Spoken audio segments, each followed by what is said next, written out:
back to... So we're going to take a look at graphing secant and cosecant. Now, it didn't turn out very well, so you might want to go ahead and kind of outline a little bit the x and y axis. So I'm going to just highlight that right here. And I know it's a little hard to see on your sheet, so you might want to just highlight where that is. And after that, everything that we're going to do up until the graphing part, at the very end, is the same as what we've done before. So the first thing we have to do is identify. If we have cosecant, it's the inverse of sine. If we have secant, it's the inverse of cosine. So the very first thing I'm going to do is right above secant, or cosecant, I'm going to write sine. So what we have to do is find the sine graph. We have the maps, the max, the min, the interval, same thing we've always done before. So the max, or the middle, is going to be 2. The amplitude is going to be 2. The period, remember the period is 2 pi divided by b. b is 1/2. 2 pi divided by 1/2 is 4 pi. The shift, since it's plus pi, it would be negative pi for my shift. The maximum is just the middle plus the amplitude, which is 4. The minimum is the middle minus the amplitude, which is 0. And then the interval is just the period divided by 4. So that would be 4 pi times 1/4, which would just give me pi for my interval. Now remember, the interval tells us how to scale the x-axis. So what I'm going to do is I'm going to start off just by counting out 4 in each direction. Now, yesterday when we were doing this, we used 2 boxes for each one, just because of the way the graph looked. But here we're just going to use 1 box for each interval. So if I count up by pi's, this will just be 1 pi, this will be 2 pi, this will be 3 pi, and this will be 4 pi. Going backwards, we have negative pi, negative 2 pi, negative 3 pi, and negative 4 pi. And I'm just going to pause there for a second to let everyone kind of catch up a little bit. Let's go ahead and plot the points for the sine graph, is all I'm going to do. So since it's sine, we start in the middle. Since it's positive sine, we go up. So we're going to start in the middle. So what I need to do is I need to say my shift is negative pi. So I have to go to negative pi and start in the middle. So negative pi, start in the middle. My middle is 2. So that's where my first point is going to be. Because it's positive sine, I have to go up to the maximum. My maximum is 4, so I go up as I go to the right. Now, each interval, you just alternate between middle, max, middle, min, middle, max, middle, min, middle, max, middle, min, and just go in both directions until you have it all filled out. So I went from middle, max, middle, my minimum is 0, minimum, middle, max, middle, minimum.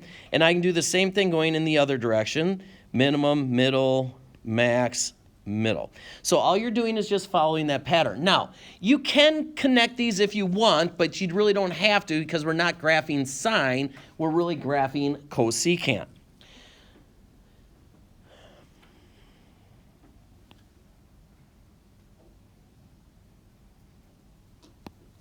So then what I'm going to want to do is draw in my asymptotes.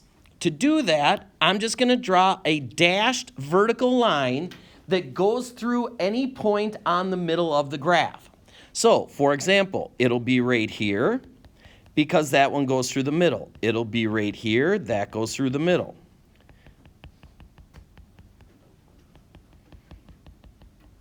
So I'm just drawing in all these asymptotes. So it's going to look something like that. Now, once you have the asymptotes drawn in, all you do is make a parabola that touches the maximum and the minimum values.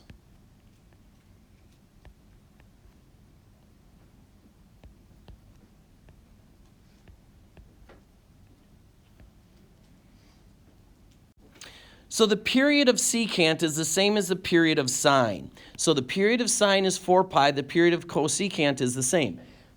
Because if you go from here to where it repeats, that's going to be 4 pi. So my period is 4 pi. Now, it is a little bit interesting what the domain is. The domain of sine and cosine is not very interesting because it's just all real numbers. You can put any number you want in for sine and cosine and you can get a value. What you can't do is for secant and cosecant because we have those asymptotes. So what I like to do is go to the first positive asymptote and look at that coordinate. In other words, this is at pi. So I go to the first possible one and I say something like this.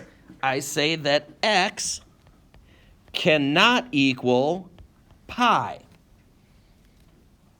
Now, it's not just pi, but it would be 3 pi, 5 pi, 7 pi, negative pi, negative 3 pi, negative 7 pi, and so on.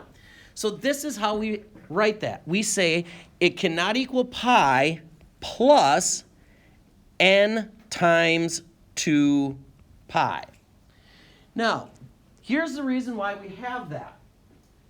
Every 2 pi, so if I were to take pi and I added 2 pi, that would give me 3 pi. If I put a 1 in there, pi plus 4 pi is 5 pi. That wouldn't work. If I put a negative 1 in there, pi plus negative 2 pi is negative pi. That wouldn't work either. Now, this number here, right here, this 2 pi is always half of the period.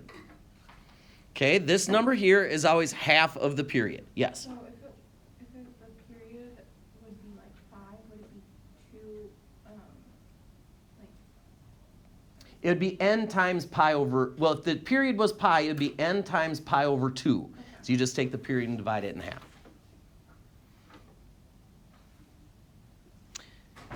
Okay, let's take a look at the next one. So again, I'm going to start off with my maps here. So go ahead and fill that in.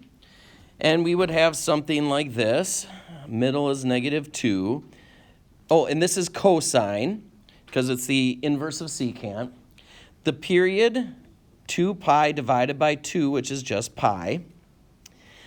The shift is negative. It says minus 3 pi over 4, so that'll be a positive 3 pi over 4. The maximum value here is the middle plus the amplitude, so that'll be negative 1. The minimum is the middle minus the amplitude, that'll be negative 3. To find my interval, that's just pi times 1/4, which is just pi over 4. So once again, I'm just going to highlight where the axis is, and you might want to make that a little darker on yours as well.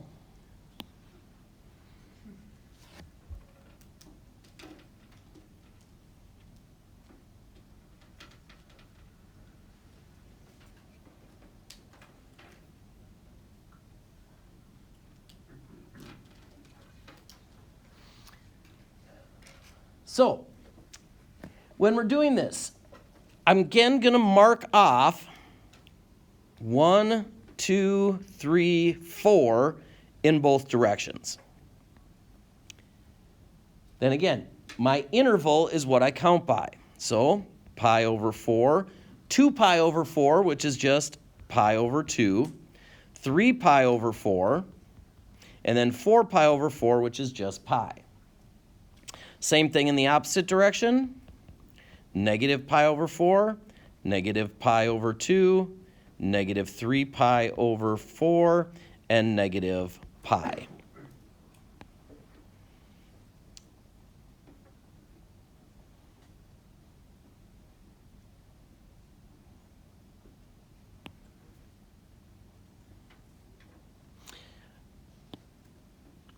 We have a shift of 3 pi over 4 to the right. Since it's positive cosine, that means I start at a maximum. My maximum is negative 1. So I'm going to go to 3 pi over 4, and my maximum is negative 1, so I'm going to put a point right there. Because I'm at a maximum, I have to go to the middle when I go one interval over in either direction. It doesn't matter. I have to go over one more interval to get to the minimum. Then I go back to the middle, back to the maximum. And I do that in the other direction here as well. So every interval, you go middle, maximum, middle, minimum, middle, maximum, middle, minimum. so that eventually it's going to look, whoopsie daisy, I missed that. It's going to look something like that.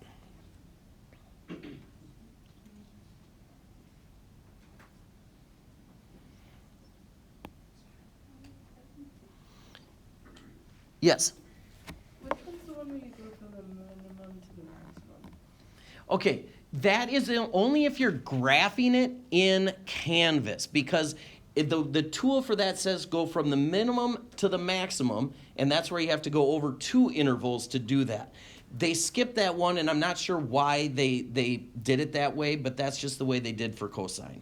So here, we still have to go to the middle. You have to include that, but we go over just 1 interval instead of going over 2 to do cosine. Okay. So now we have to draw in the asymptotes, just wherever it crosses the middle of the graph. So there, there, there,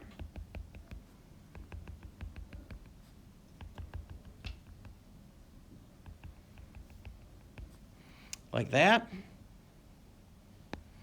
And then once you have that drawn, you just draw in the parabolas at all the maximum and minimum values.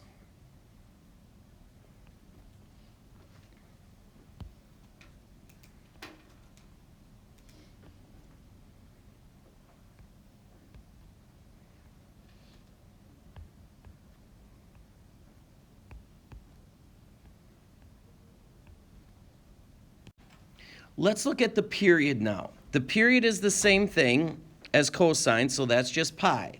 The domain, we know x cannot equal. If I look at my first asymptote, notice that it's right on the y-axis. So in this case over here, we had to take and start at pi and then add n plus 2 pi. In this case, since we're starting at 0, we don't have to start anywhere other than that. So all I need to do is say it's just going to be n pi over 2. And I should mention that that means that n is an integer. It can't be a fraction or a decimal. N is just an integer, positive, negative, or 0.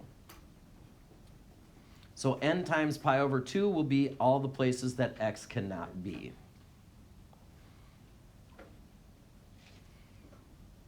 Any questions? Okay, we'll do this one together. Okay, start with the maps. The middle, 2. Amplitude, 3. Period, 2 pi divided by b, which is 2 pi, which is equal to 1. Shift is going to be negative 1/2. Maximum, middle plus amplitude is 5. Minimum, middle minus amplitude is negative 1. Interval is the period times 1/4, which would just be 1/4. And I'm going to go ahead and trace out my axes.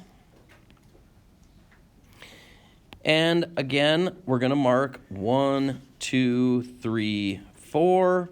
1, 2, 3, 4. Since my interval is 1/4, that's what I'm counting up by. So 1/4, 2/4, which is 1/2, 3/4, and then 4/4, which is 1. Then do the same in the other direction, negative 1/4, negative 1/2, negative 3/4, and negative 1. Secant is the inverse of cosine. Since it's negative secant, that's the same as negative cosine, so that means I start at a minimum. My minimum is negative 1, so I go to my shift. My shift is at negative 1/2. So I go to negative 1/2 and negative 1, and that's where my minimum is. So I start at a minimum there. If I start at a minimum, and if I'm going to the right, where would I go next? The middle or the maximum? The middle. So I go over 1 interval and go to the middle, which is 2. Then I go up to the maximum, so I go over 1 more interval and go to the max, which is 5. And then you just follow the pattern. Middle, minimum, middle, maximum, middle, minimum. And you do the same thing in the other direction. Middle, maximum, middle.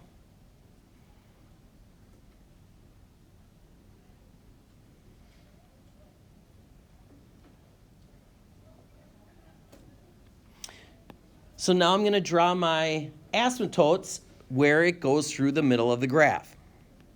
So where the points are in the middle of the graph, that's where I draw them.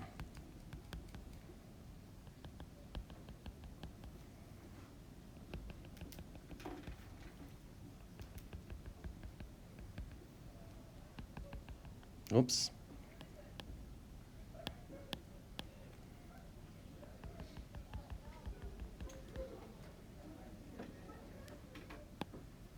And then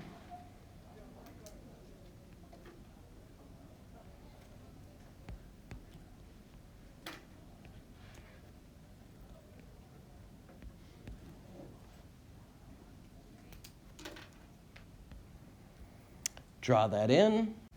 Let's go ahead and do the period. Well, we already know that the period is 1. The domain is all of x's. Now I go to my first asymptote, which is that our x's except. We start at 1/4 plus n times 1/2. Because 1/4 is where my first asymptote occurs, the first one to the right. And then half of the period gets me to the next one. So 1/4 plus 1/2 is 3/4. That's where the next one is. Plus 1/2 would be 1 1/4, and that's where the next one is, and so on. So middle is 0. What about the amplitude? What's the amplitude here? Zachariah? 2. What about the period? What is the period here? Evelyn? Pi? Correct, because we have 2 pi divided by 2, so my period is pi. What about the shift? What is the shift here? Trey? 0. Correct, there is no shift. Shift is 0. What about the max? What is the maximum here? Renato? Max. Yep, what's the maximum? 2. Correct. And what is the minimum here? Blake, what's the minimum? -2. Correct. And the interval. What is the interval here? Eva? Pi over 4. Correct. So again, I'm going to come here and I'm just going to mark off 4 units in each direction. My interval is pi over 4, so I start with pi over 4. 2 pi over 4, which is pi over 2. 3 pi over 4, and then 4 pi over 4, which is just pi. Do the same thing in the negative direction.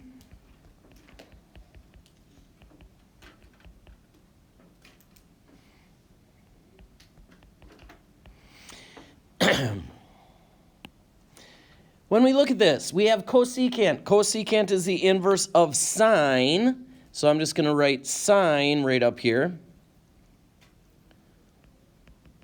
And that means we start in the middle. Since it's negative sine, we go to a minimum as we move to the right. So there's no shift, so that means I start in the middle. The middle is at 0, so my first point is going to be right there. Since it's negative, I have to go down to my minimum. My minimum is -2, and as I go to the right, I go down to my minimum. Then we go to the middle maximum, which is at 2, middle, minimum, middle, maximum, middle, and do the same thing going backwards in the other direction.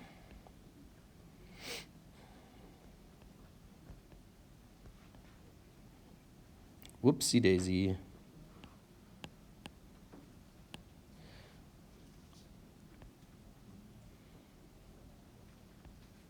So it will look something like that.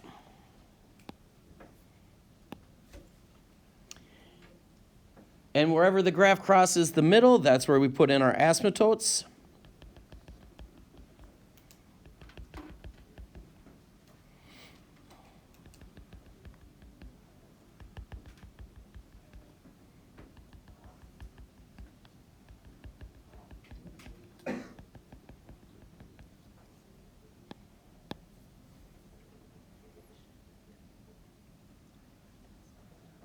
And then just draw them in.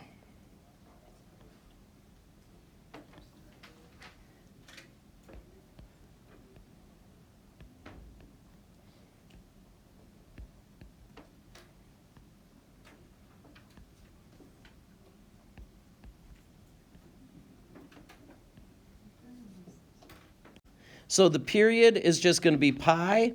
The domain is x cannot equal. Now, when I look at this, notice my first asymptote is right at the y-axis again, so I don't need to put something in front of it to add. So like in the one right before that, over here, we had to do 1/4 plus this because my first asymptote was at 1/4. So that would be like saying 0 plus something, but we never say 0. And I just do half of my period, so it'd be n times pi over 2. Any questions? Okay, turn it over, please. Yep. How do you know when you put like? Let me. Now we're going to do just the opposite. We're going to start with a graph and we're going to write the equation from the graph. Here we want to write a secant equation, which is the inverse of cosine. So I'm going to be looking for cosine. I'm still going to start with my maps. So to find the middle. Now, if I were to just graph this graph a little bit here, I'm going to look at the maximum and minimum. Remember, to find the middle, we just do the max plus the minimum divided by 2. So my maximum is 1 plus my minimum is -3 divided by 2. So -2 divided by 2 is -1. So my middle's at -1. And I can kind of just highlight that here real quick so you can see where that is. So my middle's at -1. My amplitude. To find the amplitude, all we do is we take the max minus the minimum divided by 2. So that's 4 divided by 2, which is equal to 2. Which again is pretty obvious when you look at the diagram because you go up 2 to get to there and you go down 2 to get to there. So that's the amplitude is 2. The period. Well, the period is just how long it takes to repeat itself. The easiest way to find the period on this one is just look from here to there. That's where it starts repeating itself. And if I look at my graph, that's at pi. So my period is pi. However, we don't put the period into the equation. We need to find b. Remember, b is equal to 2 pi divided by the period, which would just be 2. So when I enter it in my equation, my b value is 2. The shift. So what I'm going to do is I'm going to go ahead and I'm going to kind of draw in a little bit here of what this graph looks like. So if we go here, and I'm just going to mark that, we go halfway in between, and that's the middle there. There's a middle there. And if we did it over here, there'd be a middle there, and then a minimum here. So I'm just going to sketch in part of this graph. So it's going to look something like this. Now, it doesn't tell us whether we want a positive cosine or a negative cosine. It doesn't matter which one. We can choose either one. Let's choose a positive cosine. If I do that, then I have to say, where do I find a maximum? Now, for the shift, I could technically use any of these up here. Those are all maximum values for cosine. It doesn't matter which one of those you use. I'm just going to choose this one, which is just pi over 2. So my shift is going to be pi over 2. I should have everything now I need to write the equation. It'll look something like this. Y equals my middle, -1. I said it was positive cosine, so I'm going to say plus 2. Since it's secant, we're going to go secant times b, which we found was 2, times x, and then the shift is pi over 2 to the right, so that'd be minus pi over 2. And that would be an equation that gives us that graph.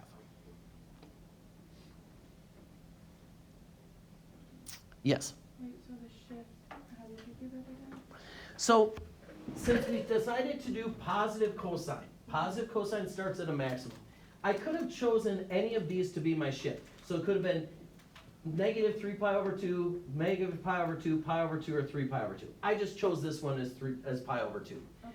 Remember, when you put it into the equation, though, if you move to the right, it's a minus. If you move to the left, it's a plus, Okay. which is why that's a negative there.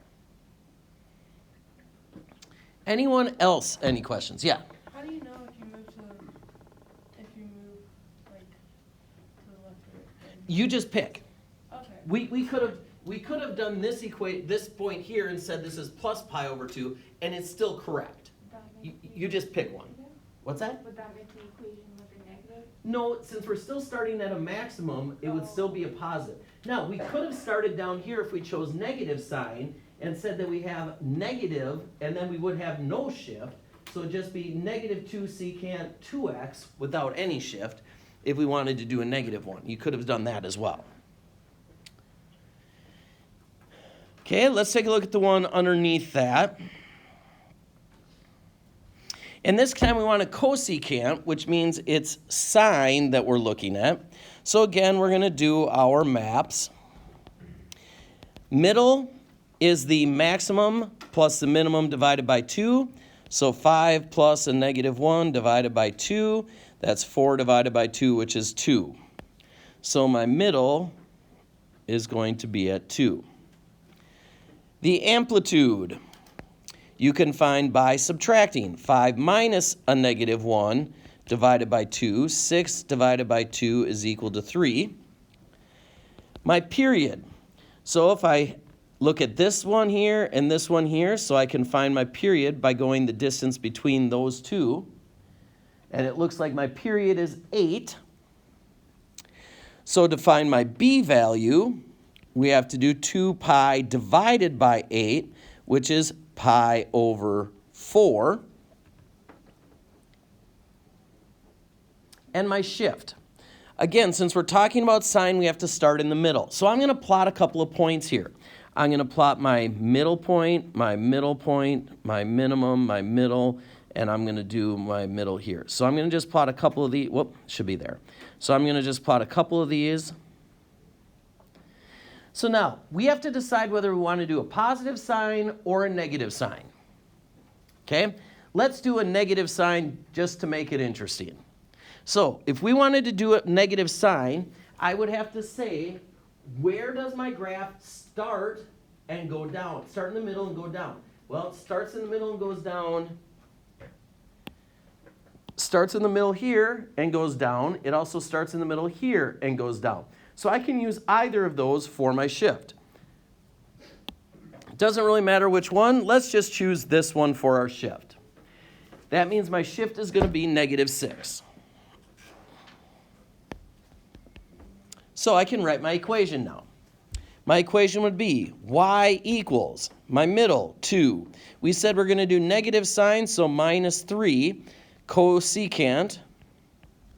And then we have my b value, which is pi over 4 times x. Since it goes to the left, we would do +6, and that would be my equation.